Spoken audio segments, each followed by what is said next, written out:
அதுக்கு இந்த இடத்துல நான் ரொம்ப தேங்க்ஸ் பண்ணிக்கிறேன் இந்த நிறுவனத்துக்கு. முதல்ல ஃபஸ்ட்டு இந்த பிஸ்னஸை 2010 நவம்பரில் எடுக்கும்போது அவருக்கு ஃபஸ்ட்டு நான் சப்போர்ட் பண்ணலை. 2013 வந்து வீடு வாங்கினோம், அப்பையும் பண்ணலை. 14 BMW கார் வாங்கும்போது எங்களை கூப்பிட்டாரு, ஸ்டேஜுக்கு வா அப்படின்ட்டு. என் பையன் சொன்னான், எவ்வளோ மாதம் டியூ கட்ட போகிறாருன்னு பார்ப்போம் உன் வீட்டுக்காரர் அப்படின்னா.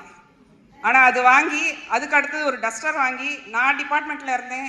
என் வேலையை ரிசைன் பண்ண 2015 ரிசைன் பண்ண வச்சு, அதுக்கப்புறம் 2018 BMW X1 கார் ஒன்று என் பையனுக்கு வாங்கி கொடுத்து, இன்றைக்கி அவர் இல்லைனாலும் 2022 இறந்தார்.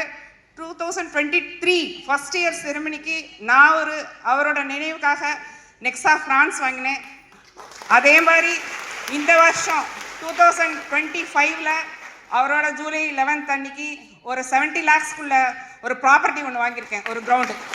இது எல்லாமே வெஸ்டீஜ்னால தான் எங்களால் நடந்துச்சு. நான் டிபார்ட்மெண்ட்டில் இருந்தேன், அவரும் டிபார்ட்மெண்ட்டில் இருந்தார். என் பையன் TCSல ஒர்க் பண்ணால் யாருமே இப்போ வேலையில் இல்லை, எல்லாருமே இந்த வெஸ்டீஜ் மட்டும்தான் பண்ணிகிட்ருக்கோம்.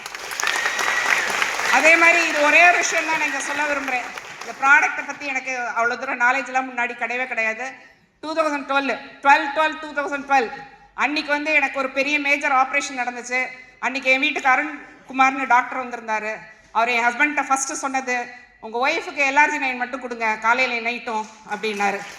அந்த ஒரே LRG காலையில் நைட்டும் கொடுப்பாரு. ஆனால் அதை ஏதோ வேப்பலை சாப்பிட்ற மாதிரி நான் கஷ்டப்பட்டு சாப்பிடுவேன், பிடிக்காது.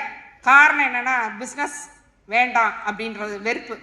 ஆனால் அந்த LRG-9 ஒரு மாதம் சாப்பிட்டதுனால 3 மாதம் மெடிக்கல் லீவ் போட்டதை ஒரே மாதத்தில் நான் திருப்பி டிபார்ட்மெண்ட்டுக்கு போனது. இந்த ஒரே ஒரு விஷயம் தான் நான் உங்கள்கிட்ட சொல்கிறேன்.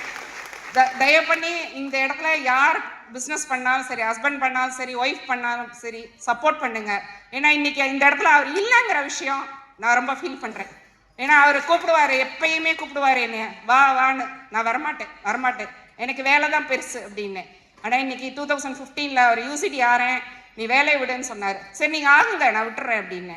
ஆனால் 2015 என்ன பண்ணாருன்னா, ஜனவரி 1 டிக்ளேர் பண்ணிட்டார். என் ஒய்ஃப் மார்ச் 31 அன்றைக்கி வேலையை விட்டுருவா அப்படின்ட்டு என்கிட்ட கேட்காமே டிக்ளேர் பண்ணிட்டாரு. ஆனால் மார்ச் 31 அன்றைக்கி அவர் UCD ஆகலை. அப்போ நான் சொன்னேன், 4 லட்சமானு சம்பாதிங்க, நீங்கள் நான் வேலையை விடுறேன்னு. ஆனால் டிபார்ட்மெண்ட்டில் 2ஆம் தேதி 2/1/2015 அன்றைக்கி ரெசிக்னேஷன் எழுதி கொடுத்துட்டேன். 31/3/2015 அன்றைக்கி என்னை வெளியே அனுப்பிச்சிட்டாங்க. அடுத்த மாதம் கரெக்டாக மார்ச்சுக்கு அப்புறம் ஏப்ரல் மாதம் மே மாதம் அன்றைக்கி UCD ஆகிட்டார். 4 lakhs அவர் இன்கம் வாங்கினார்.